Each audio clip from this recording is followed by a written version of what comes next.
Welcome back here to the NASCAR Nationwide Series at Bristol. Make sure to go to NASCAR.com for all your latest NASCAR information. Also want to tell you about what's coming up on the motorsports. Oh, no, we got a crash. Brian Scott. Oh, and the 16 is also involved. That's Colin Brown. And now the fire is the 66 of Stephen Wallace. Just that quickly. Yeah, that was a pretty bad crash down there. It looked like a lot of water coming out of the cars. So here, Brian Scott. He was the other car that was involved in this. Oh, and he gets a little help. That's Wimmer. Yeah. And he collects up Brown there. And Stephen Wallace, just a victim there. Drives up underneath the back of it. Yeah, and you're just going so fast and things happen so quickly here. You just don't have a chance to react. You can see Stephen, but he's running wide open and trying to go. And Kelly Byers does a nice job of just escaping all of that. Looks like Denny Hamlin's been against the wall. Right front tire is rubbing. It is rubbing. It's rubbing pretty good. He's had some major contact. Big crash. Right up in front of Bliss, and Bliss just pops it. We just blew it. He got run into. We're in the wall. We're on fire. Need to get out, Denny. Go ahead and jump out. It is on fire. You see one of the rear springs stuck in the nose. Here's how it all unfolded a moment ago. The 20 car of Hamlin bouncing it off the fence. Yeah, right there's where it started. You see that damage, and it started rubbing the tire. that was just after he had passed Brendan Gaughan. And here's, as he goes down into turn one, that tire lets go right in front of Mike Bliss. And these guys are all racing as hard as they can because there's 5 laps to go, and Mike Bliss just didn't have any idea this 20 car was going to go in the fence like that. A little curvature to the car after he straightened it up a bit. Oh, trouble on that side. Into the 52, trying to lock the brakes up. Issues on the backstretch. I saw that one coming. Has the 52 of Joey Gase stopped on the track. And the 5 of Brad Sweet couldn't get stopped, and we saw him slide right underneath that car. There's a 70 car right there. And you got some more cars up there in front, and they're all trying to get off the racetrack. And boom. And there was a car in front of the 52 something that had him stopped. In front of Joey Gase.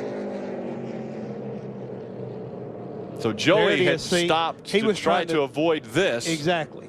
Jimmie Johnson goes by and takes a position, or does he, as Jeff Gordon can try to get back. Sideways down across the racetrack. I know Marcus Ambrose is involved in that.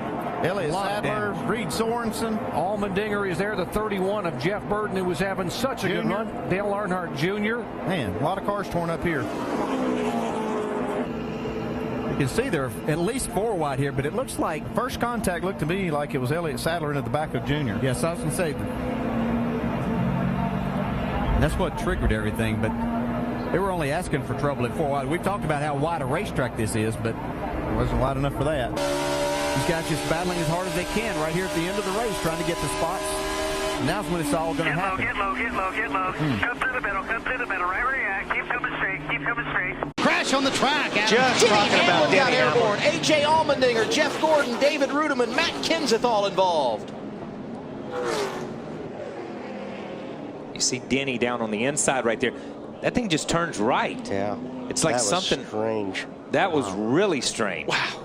Kenseth did a great job not running into the door of the 11, but then the 51, just nowhere to go. Huge crash here at Watkins Glen. Heavy contact. Jeff Gordon involved. Jeff Burton is there. Heavy hit by the 77 car of Sam Hornish. He is out of his car. Jeff Gordon is yet to come out now. He is climbing out of the car. I'd say we're done for the day.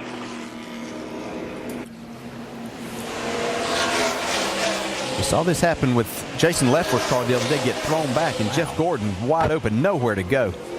It's good to see those guys get out of the car. Joey Logano just missing the inside of the 77 car when he came by. Right along with Jeff Gordon here. Be ready, folks. This is hard. Ooh.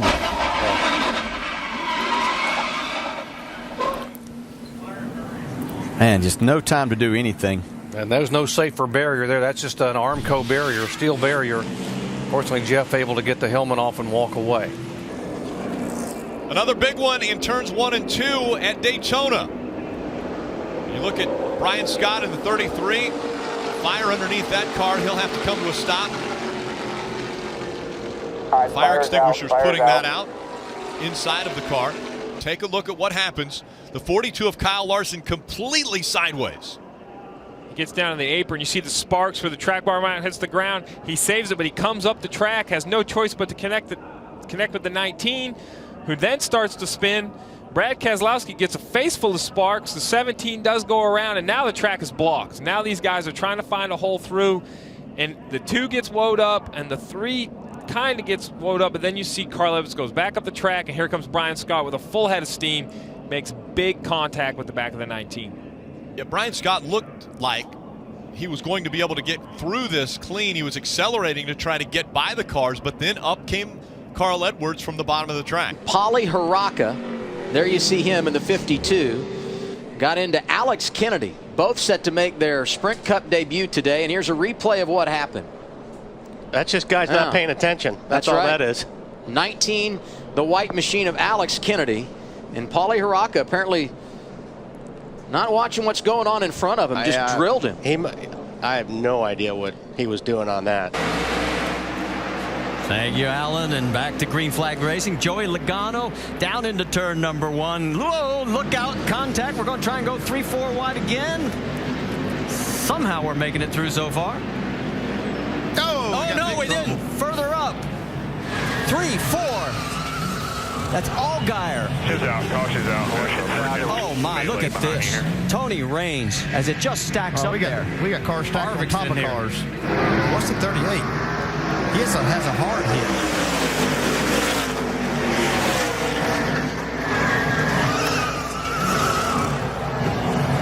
You know, give Joe Nemechek a tip of the hat. He got through that mess. And watch Harvick. Ready, left track, right front. To back.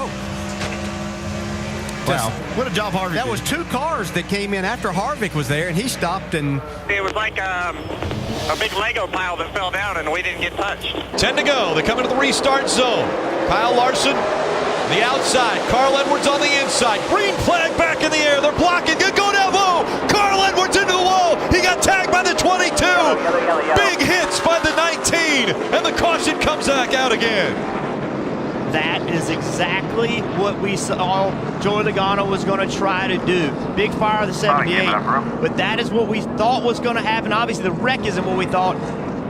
Martin Truex Jr. needs to get out of this race car. The 22 gets a big run. Carl sees him coming. He goes to block. 22 does not slow up. Stays in the throttle.